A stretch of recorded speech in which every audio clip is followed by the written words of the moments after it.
దాని నియంత్రణ మీ ఆధ్వర్యంలో ఇక్కడి నుంచే మొదలవ్వాలి.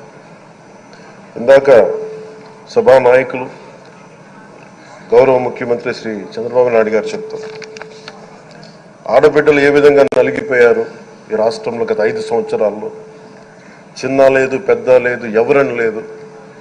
ఎవరన్నా సరే ఒక మాట మాట్లాడితే వాళ్ళు వ్యక్తిగతంగా దూషణ, సోషల్ మీడియాలో వాళ్ళని క్యారెక్టర్ అసాసినేట్ చేయటం, వాళ్ళు పెద్ద నాయకులు కావచ్చు, కార్యకర్తలు కావచ్చు, లేదా వాళ్ళకి ఎదురు తిరిగి ఒక ఒపీనియన్ చెప్పి ఎవరైనా సగటు మనిషి కూడా కావచ్చు, అది ఇక్కడతో ఈ రోజు నుంచి ఆగిపోవాలి అధ్యక్ష. అది మీ ఆధ్వర్యంలోనే మొదలవ్వాలి. గత ప్రభుత్వం తాలూకు సభ జరిగిన విధానం చూస్తే ఈ వ్యక్తిగత దూషణ ఇవన్నీ చాలా ఇబ్బంది పెట్టే ప్రజలు. ఈ రోజున వాళ్ళకి 11 సీట్లకు పరిమితం అయ్యారు, ఈరోజు లేరు, ధైర్యం లేదు వాళ్ళకి. విజయాన్ని తీసుకోగలిగారు కానీ ఓటమి కూడా ధైర్యంగా కూర్చుకునే వాళ్ళకి స్థాయి లేదు, వాళ్ళకి పారిపోయారు ఇక్కడి నుంచి.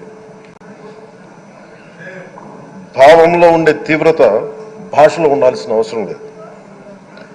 భాష మనుషుల్ని కలపడానికి కానీ విడగొట్టడానికి కాదు, భాష విద్వేషం రేపడానికి కాదు, పరిష్కరించడానికి. ఎంత జటిలమైన సమస్య అయినా, భయంకర సమస్య అయినా చర్చల ద్వారా పరిష్కరించుకోవడానికి కానీ వివాదం సృష్టించడానికి కాదు. ఈ సభ ఉన్నది అందుకు. కానీ మనం చూసింది వాళ్ళ దగ్గర నుంచి బూతులతోటి, వ్యక్తిగత దోషులతోటి రాష్ట్ర పురోభివృద్ధిని ఆపేశారు. అలాంటి సభ కాకుండా ఇందాక మన పెద్దలు శ్రీ గౌరవ ముఖ్యమంత్రి చంద్రబాబు గారు చెప్పినట్టుగా ఇది భవిష్యత్తుకి ఇది ఒక ప్రమాణిక, ఒక ప్రమాణం అవ్వాలి.